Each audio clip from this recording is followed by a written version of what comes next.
ধরে গাছ কিনুন কিসের যাই। টাকা কে আমি একটা গাছ বেচমু সেগুন গাছ। মক্কেল একটা পাইছি যদি ফর্তা করে কিনুন যায় ব্যবসা করুন যাবো আমরা ঘাস কো ঘাস দেখান এই যে এই গাছটাই তো। কয়টি হানি ভাই কয়টি আর দিবেন? 5,000 দিয়ে আলান। হাই মিয়া এই গাছের দাম 5,000 টাকা হবো 1400 নেন গা কম হয়ে যায় না? আর কয়টা টিয়া বাড়ায় দেন। তোর মিয়া দিলে দেন না দিলে না দেন জামুগা পাহাড়ের মধ্যে ঘাস কিনে তো হাবিতি নাই দেন যা হইছে হইছে, টিয়ার দরকার দেন। দিয়ে আসেন দিলে হ্যাঁ টিয়া দেন। ধরুন তাহলে থাকুন জায়গা। এ ভাই ভাই কি কোন? এই যে একটা ঘাস কিনলাম এটা কিরো মেলা হইলো কিরো মেলা কোনটা গাছ কিনলেন আপনি? এই যে সেগুন গাছটা হচ্ছে আপনার মাথা ঠিক আছে, সেগুন গাছ সরকারি গাছ নিয়ে কাটান দেখেন কি সমস্যা? তো চিনি না এক বেড়া আমি তো চিনি না একজন যদি গেলে পুরো পাহাড় বেছেন, পাহাড়ে আপনি কিনে নেবেন মেয়া। এটা তো সরকারি গাছ, এই গাছের পুগুলো খারাই থাকলেও মার দিব মাছ ফরেস্টের লোক।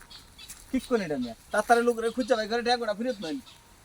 বোন আসছে কি ধরে খেলাম নাকি আমি ধরা খেলেন না মেয়ে, পাহাড়ের মধ্যে সেগুন গাছ আপনি পাগল হয়েছেন। সেগুন গাছ সরকারি জানেন না আপনি? আমি জানি না দেখি তো তাড়াতাড়ি যান।